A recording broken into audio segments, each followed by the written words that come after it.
నమస్తే BCN news కి స్వాగతం। నా పేరు నీలిమ। ముందుగా ముఖ్యాంశాలు। రాష్ట్ర అభివృద్ధికి కూటమి ప్రభుత్వం చిత్తశుద్ధితో పనిచేస్తుందన్న మంత్రి కొల్లు రవీంద్ర బహుళ భారీ పరిశ్రమలను స్వాగతించేందుకు సిద్ధంగా ఉన్నట్టు వెల్లడి।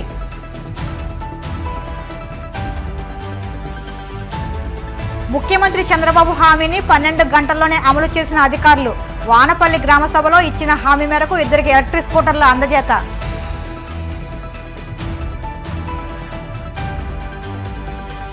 ఉచిత ఇసుక విధానంపై అధికారులకు కాకినాడ జేసీ రాహుల్ మీనా దిశానిర్దేశం। ప్రభుత్వం నిర్ణయించిన ధరలు అమలయ్యేలా చూడాలని సూచన।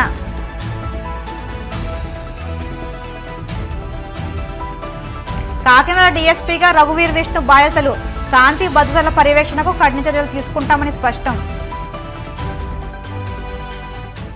ఆంధ్రప్రదేశ్ రాష్ట్రం సంపూర్ణ అభివృద్ధికి కూటమి ప్రభుత్వం చిత్తశుద్ధితో పనిచేస్తుందని మంత్రి కొల్లు రవీంద్ర తెలిపారు।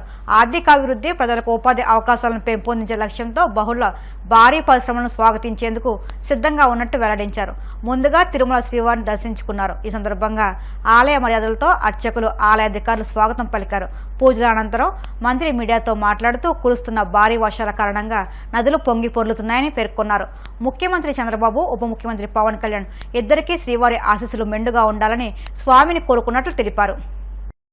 శ్రావణ మాసం 3వ శనివారం రోజు స్వామివారి దర్శనాన్ని డాక్టర్ బాలకృష్ణ గురూజీ గారితో, వినయ్ గురూజీ గారితో కలిసి, అలాగే చిత్తూరు శాసనసభ్యులు జగన్మోహన్ గారితో కలిసి ఈరోజు స్వామివారి దర్శనం చేసుకోవడం జరిగింది।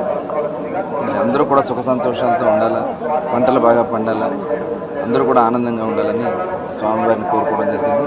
తప్పకుండా వారి ఆశీస్సులతో ఈరోజు రాష్ట్ర ముఖ్యమంత్రి చంద్రబాబు నాయుడు గారు, అలాగే ఉప ముఖ్యమంత్రి వర్యులు పవన్ కళ్యాణ్ గారు, రాష్ట్ర ప్రభుత్వ యంత్రాంగం మొత్తం కూడా రాష్ట్రాన్ని అన్ని విధాలా కూడా ముందుకు తీసుకెళ్తాం జరుగుతుంది। ఇవాళ చక్కగా వర్షాలు కూడా అద్భుతంగా, నదులన్నీ కూడా పొంగి పొర్లుతూ ఉన్నాయి। తప్పకుండా రాబోయేది మంచి కాలం మన రాష్ట్రానికి ముందుంది। ఇవాళ పరిశ్రమలు కూడా పెద్ద ఎత్తున మరి ఇన్వెస్ట్ చేయడానికి రాష్ట్రానికి కూడా వస్తూ ఉన్నారు। అవన్నీ కూడా సక్రమంగా జరగాలని, ఆ భగవంతుడి ఆశీస్సులు కలగాలని చెప్పి కోరుకుంటూ, ముఖ్యమంత్రి చంద్రబాబు హామీని 12 గంటల్లోనే అధికారులు అమలు చేశారు। స్పీడ్ గవర్నెన్స్ ని ఏపీ ప్రభుత్వం ఆచరణలో చేసి చూపిస్తుంది। వానపల్లి గ్రామ సభలో ముఖ్యమంత్రి ఇచ్చిన హామీ మేరకు ఇద్దరు వ్యక్తులకు ఎలక్ట్రిక్ స్కూటర్లు అందజేశారు।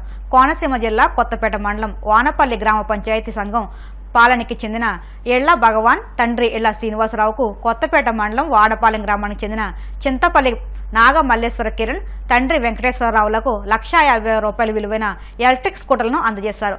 లబ్ధిదారులిద్దరూ ఎలక్ట్రిక్ స్కూటర్లు ఇస్తామని చంద్రబాబు హామీ ఇచ్చిన మరుసటి రోజే అందజేయడం సంతోషంగా ఉందని లబ్ధిదారులు హర్షం వ్యక్తం చేశారు। రాష్ట్ర ప్రభుత్వం ఇటీవల ప్రారంభించిన ఉచిత ఇసుక పంపిణీకి సంబంధించి జిల్లాలో ప్రభుత్వం నిర్ణయించిన ధరలు సక్రమంగా అమలు చేయాలని కాకినాడ జిల్లా జాయింట్ కలెక్టర్ రాహుల్ మీనా అధికారులను ఆదేశించారు। ఆంధ్రప్రదేశ్ ప్రభుత్వం నూతన ఇసుక విధానాన్ని అనుసరించి జిల్లా స్థాయి ఇసుక కమిటీ సమావేశాన్ని కాకినాడ కలెక్టరేట్లో JC Rahul Meena, revenue, mining, transport అధికారులు, లారీ యూనియన్ల ప్రతినిధులతో కలిసి నిర్వహించారు। ఈ సమావేశంలో ఇసుక రవాణా, వాహనాల ఛార్జీలు, వినియోగదారునికి ఇసుక కొనుగోలు ధరలు నిర్ణయించారు। ఈ సందర్భంగా ట్రాన్స్పోర్ట్ అధికారులు కాకినాడ జిల్లాలో వివిధ రకాల వాహనాల ఇసుక రవాణా ఛార్జీలను వివరించారు। ఈ సందర్భంగా జేసీ రాహుల్ మీనా మాట్లాడుతూ జిల్లాలో పెద్దాపురం స్టాక్ పాయింట్ వద్ద 7,000 మెట్రిక్ టన్నుల ఇసుక అందుబాటులో ఉందన్నారు। తూర్పుగోదావరి జిల్లా డాక్టర్ బిఆర్ అంబేద్కర్ కోనసీమ జిల్లాలో ఉన్న ఇసుక స్టాక్ పాయింట్ల నుంచి ఇసుక బుక్ చేసుకునేలా కొన్ని స్టాక్ పాయింట్లను గుర్తించి త్వరలోనే తెలియజేయనున్నట్లు జేసీ రాహుల్ మీనా తెలిపారు। కాకినాడ సబ్ డివిజనల్ పోలీస్ అధికారిగా రఘువీర్ విష్ణు బాధ్యతలు స్వీకరించి తొలిసారి ఆదివారం డీఎస్పీ కార్యాలయంలో మీడియా సమావేశం ఏర్పాటు చేశారు। ఈ సందర్భంగా రఘువీర్ విష్ణు మాట్లాడుతూ కాకినాడ డీఎస్పీగా 2 రోజుల క్రితం బాధ్యతలు స్వీకరించినట్టు తెలిపారు। పోలీస్ ఎక్కడ పనిచేసినా ప్రజలకు జవాబుదారీతనంగానే ఉండాలని, రాజకీయ ఒత్తిళ్లకు భయపడకుండా పనిచేయడమే పోలీస్ శాఖ పని అని అన్నారు। సబ్ డివిజన్లో శాంతి భద్రతల విషయంలో రాజీలేని పోరాటం చేస్తామని తెలియజేశారు। అనంతరం డీఎస్పీకి డివిజన్ పరిధిలోని పోలీస్ అధికారులు, సిబ్బంది పుష్పగుచ్చాలు ఇచ్చి అభినందనలు తెలిపారు। కాకినాడ టౌన్ డిఎస్పీగా మొన్నటి రోజు సాయంత్రం ఛార్జ్ తీసుకోవడం జరిగింది। కాకినాడ డిఎస్పీ పరిధిలో ఉన్నటువంటి పోలీస్ స్టేషన్స్ కానీ, ఇంకా ఏరియా కానీ ఇంకా పూర్తిగా కూడా తిరగలేదు। అవన్నీ తిరిగిన తర్వాత కూడా మళ్ళీ విషయాలు కొన్ని నా దృష్టికి వచ్చిన కొన్ని విషయాలను పబ్లిక్ చెప్పాలనే ఉద్దేశంతో ఈరోజు ఈ ప్రెస్ మీట్ పెట్టడం జరిగింది। పబ్లిక్ కి ఆన్సరబుల్ గా ఉంటాము, బాధ్యతాయుతంగా పనిచేస్తాము, తర్వాత నిజాయితీగా ఉంటాం। ఈ 3 ప్రధానమైన అంశాలుగా భావిస్తూ బాధ్యతాయుతంగా పనిచేయడం, నిజాయితీగా పనిచేయడం, ప్రజలకి ఆన్సరబుల్ గా ఉండడం, ఇవన్నీ దృష్టిలో ఉంచుకొని ప్రజలతో ఒకసారి మాట్లాడి వాళ్ళకు ఒక మెసేజ్ ఇద్దామనే ఉద్దేశంతో ఈరోజు ఈ ప్రెస్ మీట్ పెట్టడం జరిగింది. మా ఫస్ట్ లక్ష్యం దీంట్లో ప్రాపర్టీ అఫెన్సెస్ జరగకుండా చూడడం. అంటే రాత్రిపూట ఏదైనా దొంగతనాలు కానీ, టౌన్ లో చైన్ స్నాచింగ్ కానీ ఇలాంటివి ఏదన్నా జరగకుండా కట్టుదిట్టమైనటువంటి ఒక నిఘా వ్యవస్థ, తర్వాత రాత్రిపూట బీట్ సిస్టమ్ కానీ ఇవన్నిటిని కూడా కొంచెం స్ట్రెంగ్తెన్ చేసుకుంటూ మా ఎస్పీ గారు కూడా మామూలుగా రెగ్యులర్ గా ఉన్నటువంటి పోలీసుతోనే కాకుండా ఎక్కడైతే మెన్ తక్కువ ఉన్నారో వాళ్ళకి మళ్ళీ అదనంగా ఏఆర్ఓలను కూడా అదే పనిగా ఇస్తున్నారు. సో నైట్ టైం వాళ్ళు మాకు సహకరిస్తూ వాళ్ళు మాకు సపోర్టివ్ గా వస్తున్నారు కాబట్టి సో బీట్స్ కూడా రోజు కనీసం అంటే మనం ఒక 30 బీట్స్ వరకు కూడా అన్ని సబ్ డివిజన్స్ లో ఉన్నటువంటి అన్ని పోలీస్ స్టేషన్ కలిపి చెప్తున్నాను నేను. సో ఇలాగ బీట్ వ్యవస్థని కొద్దిగా స్ట్రెంగ్థెన్ చేసుకోవడం వల్ల వాళ్ళు కూడా రెస్పాన్సివ్ టైం ఇమ్మీడియట్ గా ఉండే రకంగా, ఏదో బీట్ కి వెళ్ళామంటే వెళ్ళాము, లేకపోతే మా డ్యూటీ రాత్రి 9:30 నుంచి తెల్లవారి 5 గంటల వరకు కాబట్టి ఏదో తిరగాలని మొక్కుబడిగా తిరగకుండా ఎక్కడైతే నేరాలు జరుగుతున్నాయని లేకపోతే గతంలో జరిగిన ప్రాంతాలు కానీ వాటి మీద నిఘా ఉంచుతూ, అట్లాగే పోలీస్ స్టేషన్ లిమిట్స్ లో ఉన్నటువంటి రౌడీ షీటర్స్, సస్పెక్ట్స్, కేడీస్, డీసీస్ వీళ్ళందరినీ కూడా రెగ్యులర్ గా చెక్ చేస్తూ ఎలాంటి ప్రాపర్టీ అఫెన్సెస్ జరగకుండా చూడడం అనేది మా లక్ష్యం. ఒకవేళ పొరపాటున ఒకటి అలా ఎక్కడైనా రిపోర్ట్ అయితే వాటిని మళ్ళీ మేము డిటెక్ట్ చేయడం అనేది మా సెకండరీ. మళ్ళీ సో ఫస్ట్ ప్రయారిటీ వచ్చేసి జరగకుండా చూడడం. నెక్స్ట్ ఒకవేళ జరిగిన తర్వాత దాన్ని ఎంత తొందరగా వీలైతే అంత తొందరగా దాన్ని డిటెక్ట్ చేయడం అన్నది. ఎందుకంటే నా వరకు నేను ఎవరికైనా ఒక నేరం జరిగింది అంటే, ప్రాపర్టీ అఫెన్స్ జరిగినా లేకపోతే ఎనీ స్నాచింగ్ జరిగినా ఏదైనా కానీ వాళ్లకు నష్టం జరిగిందంటే అది సొంతంగా నాకు జరిగినట్టుగా నేను ఫీల్ అవుతాను. That is my perception. నా సైడ్ నుంచి అంతే బాధ్యతగా పనిచేస్తాను, పని చేయిస్తాను కూడా. మా వాళ్ళు ఎక్కడ కూడా అలసత్వం ప్రదర్శిస్తే పబ్లిక్ డైరెక్ట్ గా వచ్చి మాట్లాడచ్చు. ఎవరికైనా ఎలాంటి కష్టం వచ్చినా నష్టం వచ్చినా పోలీస్ స్టేషన్ కి డైరెక్ట్ గా వెళ్లి కంప్లైంట్ ఇవ్వచ్చు. కొన్ని ప్రాంతాలు నేను చూశాను, అక్కడికి పోలీస్ స్టేషన్ కి వెళ్ళాలంటే ఎవరికో చెప్పించుకొని వెళ్ళాలి. ఈ కొన్ని అలవాట్లు ఉంటాయి, కొన్ని ఆనవాయితీలు ఉంటాయి. సో దయచేసి అందరికీ నేను ఒకటే అపీల్ చేస్తున్నాను ఏమంటే, మీకు ఏదైనా జరగవచ్చు కాక, మీకు పలానా కష్టం వచ్చింది, మీకు తోడుగా మేము ఉంటాం, మా దగ్గరికి రండి, మాకు కంప్లైంట్ ఇవ్వండి. ఈవెన్ కొన్ని సందర్భాల్లో కొంతమంది కంప్లైంట్ ఏం రాసి వాళ్ళు కూడా తెలియదు. అలాంటి వాళ్ళు కంప్లైంట్ ఎలా రాయించుకోవాలని అక్కడక్కడ కొంతమంది కంప్లైంట్స్ రాసే వాళ్ళు ఉంటారు. వాళ్ళ దగ్గరికి వెళ్ళి వాడికి కనీసం 100, 50, 200 ఇస్తే తప్ప కంప్లైంట్ రాయని పరిస్థితి ఉంటుంది. సో దయచేసి అలాంటివి ఏమి చేయాల్సిన అవసరం లేదు. మా పోలీసులకు అందరికీ ట్రైనింగ్ ఇచ్చారు. మీరు వస్తే డైరెక్ట్ గా కంప్లైంట్ మేమే రాసుకుంటాం. మీరు చెప్తే చాలు మాకు ఇది జరిగిందని, మా మీద నమ్మకం వచ్చి మా దగ్గరికి రండి, ఖచ్చితంగా మీకు సత్వరమైన న్యాయం జరిగే బాధ్యత మేము తీసుకుంటాం. అంటే పోలీసింగ్ చేయాల్సిన పని మేము కానీ ఎవరెవరో ఎక్కడి నుంచో చెప్తేనో చేయమని మాకెప్పుడు ఎవరు ట్రైనింగ్ ఇవ్వాల. ఖచ్చితంగా బాధితుడు వచ్చి మాతో మాట్లాడితే వాడికే ఫస్ట్ ప్రయారిటీ. పేదవాడే మాకు విఐపి. విఐపీస్కి ఏదైనా పనులు ఉంటే ఎవరితో ఎక్కడ చెప్పి ఎలా చేయించుకోవాలో వాడికి తెలుసు, కాకపోతే పేదవాడికే తెలియదు. సో మేము ప్రధానంగా పనిచేయాల్సింది వాళ్ళ కోసం. మా లక్ష్యం వాళ్ళు. మా దృష్టిలో అన్ని పార్టీలు ఒకటే. వినాయక చవితి ఉత్సవాలను పగడ్బందీగా అన్ని శాఖల అధికారులు, ప్రజాప్రతినిధుల సహకారంతో జిల్లాలో సజావుగా నిర్వహించాలని తిరుపతి జిల్లా కలెక్టర్ ఎస్ వెంకటేశ్వర్ అన్నారు. తిరుపతి కలెక్టరేట్లో రానున్న వరసిద్ధి వినాయక ఉత్సవాల నిర్వహణ, నిమజ్జనం కార్యక్రమాలపై కలెక్టర్ ఎస్పీ సుబ్బారాయుడు అధికారులు శ్రీ వరసిద్ధి వినాయక మహోత్సవ కమిటీతో కలిసి సమన్వయ సమావేశం నిర్వహించారు. అలాగే మట్టి విగ్రహాలనే వినియోగించేలా ప్రజల్లో విస్తృతంగా అవగాహన కల్పించాలంటూ అధికారులకు సూచించారు.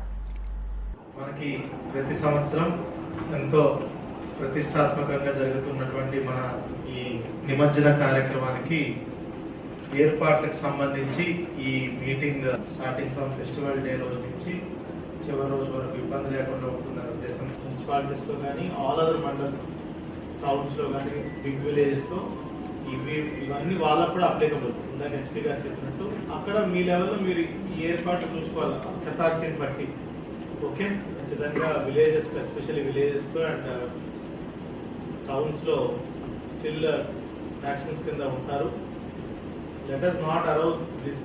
ఈ అకేషన్ రోజు అలాంటివి తీసుకురావద్దన్నా. ఇందాక కూడా ఉత్సవ కమిటీ నుంచి చెప్పారు, irrespective of all the parties, that everybody come. అందరూ ఇదంతా ఒక మంచి కార్యక్రమం, మంచి ఉద్దేశంతో చేస్తున్నారు కాబట్టి వినాయక సాగర్ దగ్గర చుట్టుపక్కల మన దామినేడు, అదేవిధంగా మన చెన్నై గుంట అండ్ దెన్ గొల్లపల్లి, సో మిగతా ఊర్లలో కూడా ఏ చెరువులో జరుగుతుంది, ఎక్కడ జరుగుతుందని చూసుకొని మన విఆర్ఓ, విఆర్ఏ, అదేవిధంగా సచివాలయం సిబ్బంది అందరినీ కూడా అక్కడ మనం కాంట్రిబ్యూట్ చేసి పోస్ట్ చేయాలి. వాళ్ళు దెబ్బతినకుండా దాన్ని చూసుకోవాలనేసి మున్సిపల్ కార్పొరేషన్తో కూడా మేము తెలియజేస్తున్నాం. అది ప్రధానంగా తీసుకోవాలి. దాంతోపాటు రైనీ సీజన్ వర్షాకాలం ఉంది కాబట్టి ఈ ఉత్సవ విగ్రహాలు వెళ్ళేటప్పుడు కొన్ని వీధులలో వాటర్ నిలియకుండా మున్సిపల్ ఇంజనీరింగ్ శాఖ వాళ్ళు కూడా కొంచెం ప్రత్యేక దృష్టి తీసుకొని ఎక్కడెక్కడైతే వాటర్ స్టాగ్నేట్ అవుతుందో అక్కడంతా కూడా గుర్తించి వెంటనే వాటర్ లేకుండా భక్తులకు విగ్రహాలు తీసుకుపోయే భక్తులు కూడా ఎటువంటి ఆటంకం లేకుండా అది కొద్దిగా మెయింటైన్ చేసుకుంటే బాగుంటుంది అనేసి కూడా.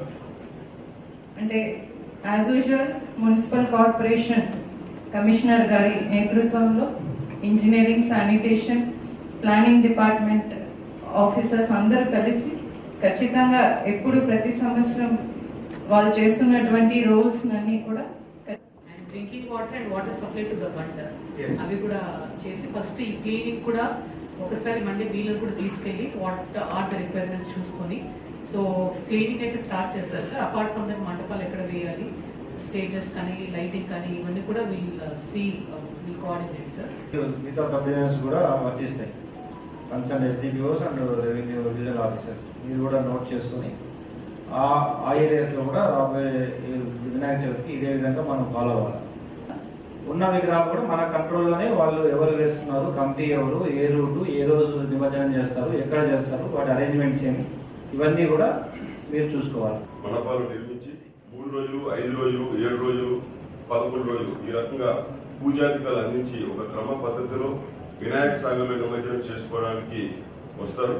అయితే సింహభాగం 80% కంటే ఎక్కువ మండపాల వాళ్ళు మొదటి 3 రోజులు, 3వ రోజు వచ్చి వినాయక సాగర్లో నిమజ్జనం చేయడానికి మండప నిర్వాహకులందరూ కూడా రావడం జరుగుతుంది. మొదటి రోజు అంటే ఇప్పుడు అభివృద్ధి చెంది ప్రత్యేకమైనటువంటి ఏర్పాట్లు వినాయక సాగర్ వద్ద పోలీసు బందోబస్తు, లైటింగ్, నగరపాలక సంస్థ సహకారంతో పరిశుద్ధమైనటువంటి వాతావరణము, తాగునీటి సౌకర్యము, చూడడానికి గ్యాలరీలు ఇవన్నీ ఉండడం వల్ల మొదలుగా 800 కంటే ఎక్కువ ఉన్నటువంటి ఇవన్నీ కూడా సింహభాగం 3వ రోజు వస్తాయి. ఆ సమయానికి ఊరేగింపులో చేరుకునే విధంగా ఎన్ఫోర్స్ చేయాలి. వీళ్ళంత తొందరగా నిమజ్జనం పూర్తి చేసుకోవడం కోసం ఈ రకమైన ఇప్పుడు కాసేపు ప్రకటనలు.